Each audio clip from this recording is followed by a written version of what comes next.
रमण ने आज संसद में आम बजट पेश कर दिया। वित्त मंत्री के अनुसार अमृतकाल का यह पहला बजट था। अमृतकाल में देश की आम लोगों के लिए क्या बजट से अमृत निकला, इस पर बातचीत करने के लिए हमारे साथ अर्थशास्त्री आदित्य मुनिया जैन है। हम उनसे बातचीत करेंगे। सर, बजट से, अमृतकाल के पहले बजट से आम आदमी के लिए क्या अमृत निकला? आम आदमी के लिए सबसे बड़ा अमृत निकला जो उन्होंने टैक्स स्लैब चेंज किए हैं। नई स्कीम के तहत 7 लाख रुपए जो किया है, उससे आम निवेशक और आम आदमी के हाथ में जो बचत न करके पैसा आएगा। तो कंजम्पशन स्टोरी है जो इस समय दुनिया के बड़े बड़े उद्योग चाहते हैं, बड़े बड़े निवेशक चाहते हैं, उनके लिए फायदेमंद है। दूसरा जो टैक्स स्लैब चेंज किया गया वो भी निश्चित सराहनीय नहीं, बहुत काबिल तारीफ है। दूसरा, उन्होंने जो लक्ष्य बनाकर 6 स्कीमें 7 स्कीमें जो पेश की हैं और उनका जो वर्णन किया है, उसमें जो अमृत निकला है, पिश निकालकर जो अमृत दिया है, वह एक किसान के लिए, एक छात्र के लिए, नौकरी पेशा के लिए और साथ साथ लघु मध्यम उद्योगों के लिए, बड़े उद्योगों के लिए, ये सब उन्होंने जो रियायत दी है, बैंकों के लिए जो रियायत दी है, इससे भारतीय शेयर बाजार तो बहुत ज्यादा खुश है ही। साथ ही सेंसेक्स और निफ्टी में नया उछाल भी देखा गया। लगभग 1100 पॉइंट सेंसेक्स उछला है और 280 पॉइंट निफ्टी उछला है। मुझे लगता है कि अब आने वाले बजट में जो सरकार की जो नीयत थी और जो उनका कार्यान्वयन था, वो चाहते हैं कि उन्होंने जो पिछले 5 साल में किया है, अब उन हर चीज को वो ब्यूरोक्रेसी के साथ मिलकर क्रियान्वयन करेंगे। आज इस बात की साफ झलक दिखाई दी कि सरकार कुछ करना चाहती है।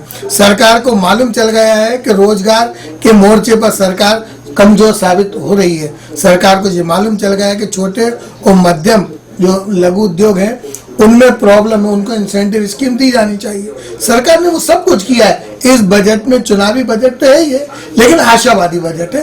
इसमें उन्होंने जो 100 साल की बात कही है, वो भी मुझे परिलक्षित होती है।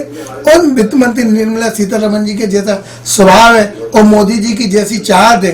हालांकि इस बार जो SC ST को भी उन्होंने बहुत ज्यादा इंसेंटिव दिए हैं, रेलवे को भी उन्होंने आगे बढ़ाने के लिए बोला है। तो इस कुल मिलाकर बजट बहुत अच्छा पेश किया है, मैं इससे सहमत भी। महिलाओं और बुजुर्गों के लिए बजट में क्या खास है? महिलाओं के लिए उन्होंने जो ब्याज दरें अभी बैंक में कम थी, धीरे धीरे बढ़ी थी, लेकिन ब्याज दरों की जरूरत थी, तो उन्होंने 7.7 स्कीम की एक महिलाओं के लिए एक स्कीम निकाली है। वो 2 साल के लिए वो बहुत अच्छी है। अभी कहीं भी 0.8% उसका उनका रेट ऑफ इंटरेस्ट नहीं है। दूसरा, जो बुजुर्गों के लिए प्रधानमंत्री वय योजना थी, उसको 15 लाख लिमिट था। तो एक आदमी को जब 40-50 लाख रुपए मिलता है और ब्याज बैंक की ब्याज दरें नीची है, तो वो बहुत उनकी डिमांड थी। हमने भी माननीय वित्त मंत्री जी को लिखा था कि इसकी लिमिट बढ़ाई जाए।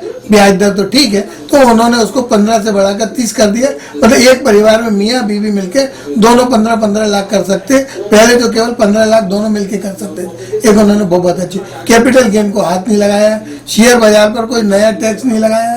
दूसरा, जो चुनिंदा सिगरेट्स हैं उन पर उन्होंने कोई थोड़ा टैक्स लगाया, लेकिन सबसे बड़ी बात तो है कि कोई नई ड्यूटी उन्होंने नहीं लगाई है। भारत में बचत को प्राथमिकता दे, ये उनका एक अंतिम संदेश था, जिससे सभी लोग सहमत होंगे। आम आदमी को सिर्फ चिमनी पर जो किचन चिमनी है वो चूंकि लग चुकी है, वो तो नाम के लिए ऐसी कोई बात होती है, लेकिन उन्होंने बहुत अच्छा बजट पेश किया। जो टैक्स स्लैब में बदलाव किया गया है, 7 लाख तक का कोई टैक्स नहीं देना पड़ेगा, ये कितनी बड़ी घोषणा है? देखिए, ये बहुत बड़ी घोषणा है। जहाँ सरकार के पास 140 करोड़ जनता है और उसमें से केवल 5% लोग टैक्स पेयर हैं, उसमें ये छूट देना सरकार के लिए एक बहुत ही वाई और शाबाशी का काम किया गया। दरअसल एक कंजम्पशन स्टोरी की बात थी, जो माननीय प्रधानमंत्री जी ने अपने मन की बात में भी कई जगह भाषणों में उन्होंने कहा कि कंजम्पशन स्टोरी बढ़ना चाहिए। कंजम्पशन स्टोरी बढ़ेगी तो हमारे भारत की GDP बढ़ेगी, और जब GDP बढ़ेगी तो दूसरी तरफ महंगाई दर बढ़ेगी।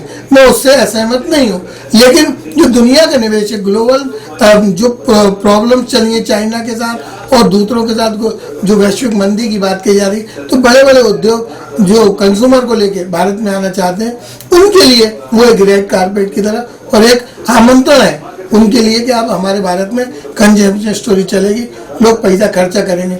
रियल एस्टेट को भी दिया है उन्होंने, जो स्टैंडर्ड डिडक्शन बजट से।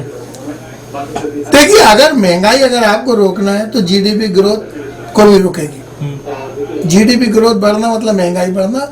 महंगाई बढ़ाने के लिए उन्होंने महंगाई बढ़ाने को रोकने के लिए उन्होंने कोई भी नए टैक्स नहीं लगाए। उन्होंने कहीं कहीं टैक्स छूट भी दिए। दरअसल किसानों को, छात्रों को ऊपर उठाने के लिए उन्होंने जो प्रावधान किया, उन्होंने जो बजट दिया है वो काबिल तारीफ है। फिस्कल डेफिसिट पे बहुत ज्यादा बात नहीं हुई, अभी उसको भी देखना है। अब जो बजट दिया है उसकी कॉपी आ जाएगी और उसके जो नए रिपोर्ट सामने आएंगे उसका 1-2 दिन बाद पूरा एक सार निकलेगा। लेकिन अमृत महोत्सव, आजादी का अमृत महोत्सव और अमृत काल की जो बात कही है, मुझे लगता है कि इस बार माननीय वित्त मंत्री जी के ऊपर जो प्रेशर था चौतरफा सांसदों का, विधायकों का, राज्यों के मुख्यमंत्रियों का, कि आप जो बजट है आप अपनी आदत के अनुसार मत दीजिए। मोदी जी चुनाव से नहीं डरते, बजट देना मतलब देश की तरक्की के लिए काम होना। लेकिन इस बार वो लिबरल हुए हैं और माननीय वित्त मंत्री जी के माध्यम से जी स्पष्ट चला है कि चुनावी बजट है, लोगों को राहत नहीं दी तो कहीं ना कहीं उनके चुनाव के परिणामों पर फर्क पड़ता नजर आएगा। इसलिए आज एंड में उन्होंने ये घोषणा की। कितने नंबर बजट का? 10 में से 8 नंबर तो दिए जाएंगे, ज्यादा भी दिए जा सकते हैं, लेकिन 8 नंबर सफिशिएंट है। तो 2024 के लोकसभा चुनाव से पहले आज संसद में मोदी सरकार के आखिरी बजट में चुनावी बजट है, ये कहना है आदित्य मनिया जैन का, और इसमें सभी वर्ग को खुश करने की कोशिश की गई है। भोपाल से वेब दुनिया के लिए विकास की रिपोर्ट।